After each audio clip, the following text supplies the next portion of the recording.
Severance's last episode was a slower one after all the twists and turns of the MDR team's outdoor adventure in the Lumen-sanctioned ORTBO. I found the way Mark treated Helly quite shocking, with episode 5 following a rougher version of Adam Scott's always vibrant character. It made for a great display of how the severed workers are more than the one-note personalities they might display due to not having access to the outside world and their past experiences.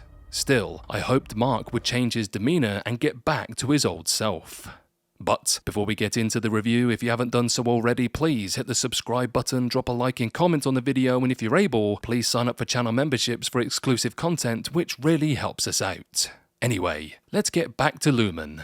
So, while episode 6 doesn't yet see Mark fully revert to his old ways, the character does mellow out as the plot moves along. What I loved about the latest episode is how it spotlights the show's relationships. While the sci-fi and mystery aspects of the Apple TV Plus series have contributed greatly to its success, Severance would be nothing without its complex and charming characters. Episode 6 makes big moves where character dynamics are concerned, and I can't wait to see how the rest of the season pays them off.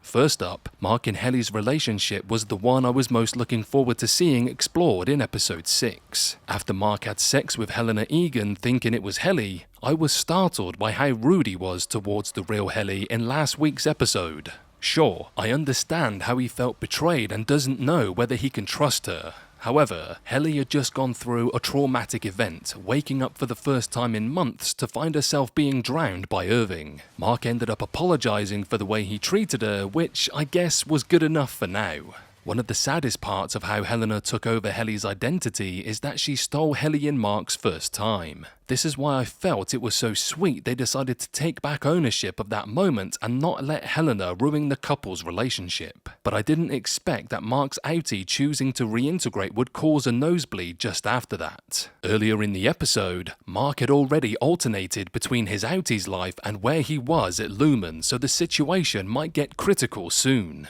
While Mark and Helly are back together and even better than before, Helena Egan is not off the board yet. I was surprised to see Helena and Mark's outie interact. The dynamic of the meeting was quite interesting, as Mark's outie only has common knowledge of who Helena is, while she had an intimate connection with his innie for quite some time before Irving blew up Lumen's plan. It's interesting to see how Helena does not only seem to be playing Mark for information, but also taking a genuine liking to him. It's also worth noting that during Severance's opening credits, there is part of it in which Mark is in a bed surrounded by babies. Could this be a foreshadowing of Helly being pregnant? Severance's intro does have form in this kind of thing, with Irving's memories of his outie's painting showing the black goo in Season 1's opening credits, foreshadowing the elevator to the exports hall. Could a pregnancy be something we will see before the end of Season 2?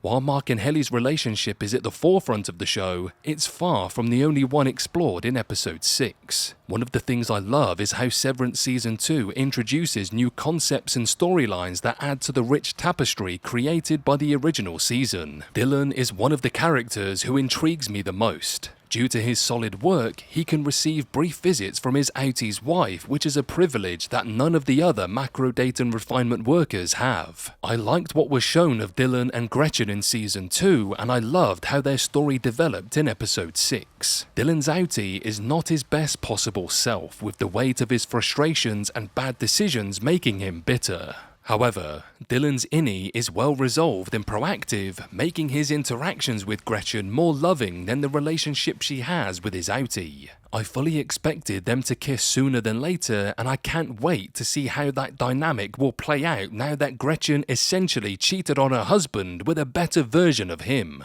As for Irving, I'm glad Season 2 is following his outie after his innie was killed by Mr. Milchick. Seeing him interact with Bert and his husband over dinner was interesting. While the chemistry between the duo is present despite them having no memories of their severed encounters, I do think there is something off with Bert. The way he tried to drive the point home to Irving that his husband had simply mixed up how long he had been working for Lumen was suspicious. Now we're past the halfway point. Let's hope Season 2's final episodes will have plenty of relationship twists in store.